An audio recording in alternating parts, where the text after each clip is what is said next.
পরিবার থেকেও নেই।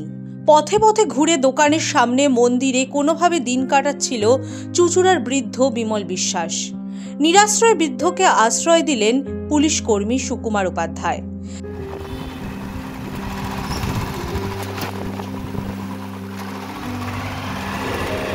কালী মন্দির থেকে তুলে নিয়ে গিয়ে নবজীবনে থাকার ব্যবস্থা করলেন।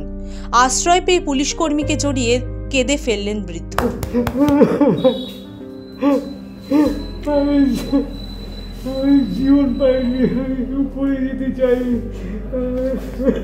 চোখের জল মুছলেন পুলিশ কর্মীও।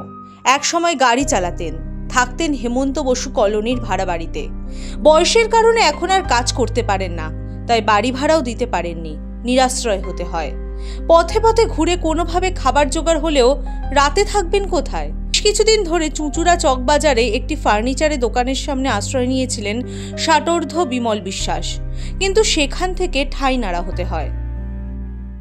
হঠাৎ করে মাস দুয়েক আগে আমার কাছে এসে পৌঁছায়, এসে বলে, দাদা আমার অবস্থা খুব খারাপ, আমি তোমার দোকানে একটু শোবো।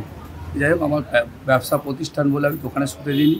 আমার দোকানে শোয়ার সামনে অনেকখানি বারান্দা আছে, সেখানে আমরা কম্বল টম্বল শীতের মধ্যে ব্যবস্থা করে দিই।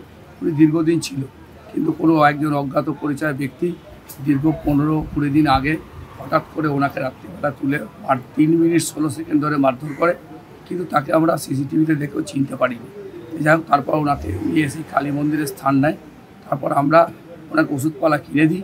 কিনে দেওয়ার পর আমাদের দাদা সুকুমার দার সঙ্গে অনেক কষ্টে আমার বন্ধুর মাধ্যমে আমরা যোগাযোগ করি। যোগাযোগ করার পর উনি এসে দেখে ওনাকে আজকে নিয়ে যাচ্ছেন, যাতে উনি সুষ্ঠুভাবে থাকেন, তার একটা ব্যবস্থা করার জন্য।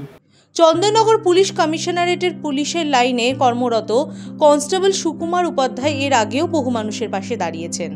ভবঘুরে বা পরিবার থেকে বিতাড়িত এমন মানুষদের বাড়িতে ফেরার ব্যবস্থা করেছেন। বিমল বিশ্বাসের যেহেতু কোনো বাড়িঘর নেই বা তার পরিবারের কেউ খোঁজ নেয় না, তাই তার জন্য নবজীবনে থাকার ব্যবস্থা করেন তিনি। এখানে কিছুদিন আগে বৃষ্টিপাত হয়েছিল, তো বৃষ্টি যখন রাত্রেবেলায় হয় তখন একটা শীতের আমেজ। সেই সময় উনি কোনো একটা দোকানের শেডের নিচে কম্বল ঢাকা দিয়ে ঘুমোচ্ছিলেন। তো ভোরবেলা কোনো এক আগন্তুক বা অন্য এক অপরিচিত ব্যক্তি এসে ওই কম্বলটা ছিনিয়ে নেওয়ার চেষ্টা করে, তো কম্বল দিতে অস্বীকার করে। তারপর ওকে খুব মারধর করার পর ওর হাতে পায়ে চোট লেগে যায় এবং ওখানে মারধর করে কম্বলটা কেড়ে নিয়ে ওখানে ওকে ফেলে দিয়ে চলে যায়। তারপরে থেকে ঘটনার সূত্রপাত হওয়ার পর থেকে ওরা আরো একটু বেশি জোরদার করে যে এই মানুষটিকে কোথাও একটা আশ্রয়ের ব্যবস্থা করতে হবে। তো ওরা আমার সঙ্গে যোগাযোগ করে। আমি কয়েকদিন ওর সঙ্গে যাতায়াত করতে থাকি এবং ওকে খাবার দাবার, ওর যে কম্বল নিয়ে চলে গেলে নতুন কম্বল, জামা কাপড়, খাবার, কেক, বিস্কুট সমস্ত কিছুই দিয়ে গিয়ে ওকে দিয়ে আসতাম। তারপরে প্রথম দিনও কোনো কথা বলতে চায়নি।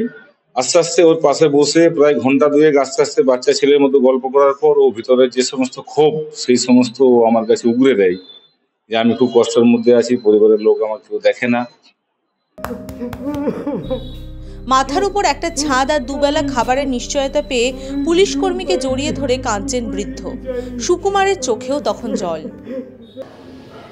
ওয়াইফ ছিল, ওয়াইফ অন্য পরিবারের আগে মানে আমার যে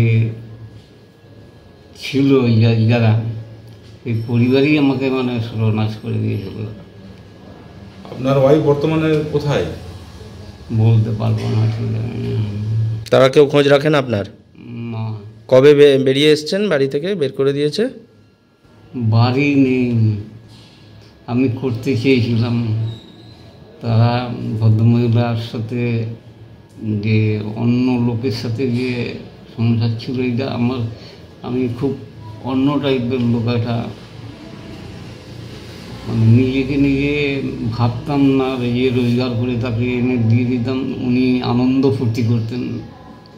পুলিশ কর্মী সুকুমারের কথায় নিজের যেটুকু ক্ষমতা সেটুকু দিয়েই মানুষের পাশে দাঁড়ালে কিছু মানুষের তো উপকার হয়।